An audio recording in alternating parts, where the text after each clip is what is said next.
par notre nouvelle naissance, nous recevons une lumière, une nouvelle intelligence, une nouvelle compréhension, une nouvelle clarté, une nouvelle vision pure des choses.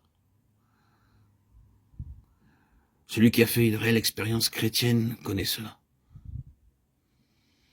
Il voit ce qu'il n'avait pu voir auparavant.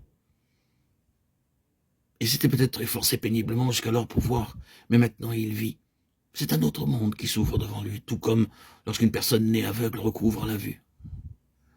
Elle avait entendu parler de ce monde, il lui avait été décrit, expliqué, mais elle n'avait jamais encore pu dire « maintenant je vois ». La lumière lui est dévoilée.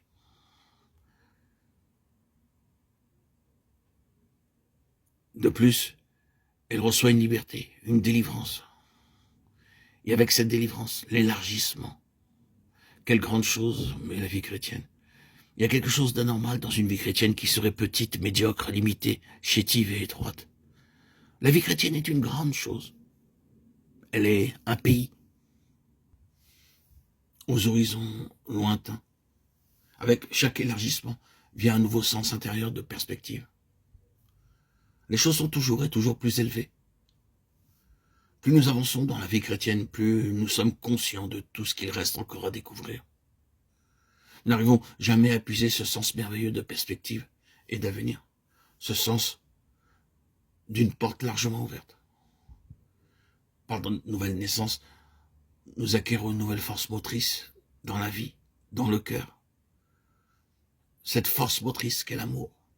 Le caractère qui marque une vraie vie chrétienne dès son commencement, c'est l'amour. Il se manifeste par un désir spontané de faire connaître notre expérience à quelqu'un d'autre, de faire part de la bénédiction dans laquelle nous sommes entrés. C'est un grand élan du cœur pour le monde entier. Et c'est un amour désintéressé qui se trouve dans ce caractère. Le moi disparaît. Nous faisons tout. Nous consentons à tous les sacrifices sans plus jamais nous considérer nous-mêmes. Cet amour de Christ nous presse à prendre un grand soin du bien des autres, dans une dévotion sincère à leur intérêt. C'est un nouvel amour. Nous ne pouvons pas nous étendre sur chacune de ces choses, encore moins peut-être sur cet amour merveilleux de Dieu qui a été répandu dans nos cœurs. Mais nous voyons, sous une forme élémentaire, dès le commencement, nous voyons cette lumière, cette nouvelle intelligence se manifester en nous, cette nouvelle compréhension des choses, cette nouvelle clarté, cette nouvelle vision pure des choses.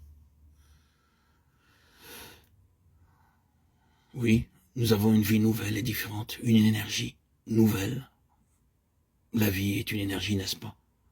Voyez ce que peut faire la vie. La vie demande réellement des difficultés pour prouver son énergie. Celui qui a fait une réelle expérience chrétienne connaît cela. Par cette lumière qu'il a reçue, par cette liberté qui lui a été offerte, il vit une vie nouvelle, une vie différente. Il goûte à la plénitude de Christ.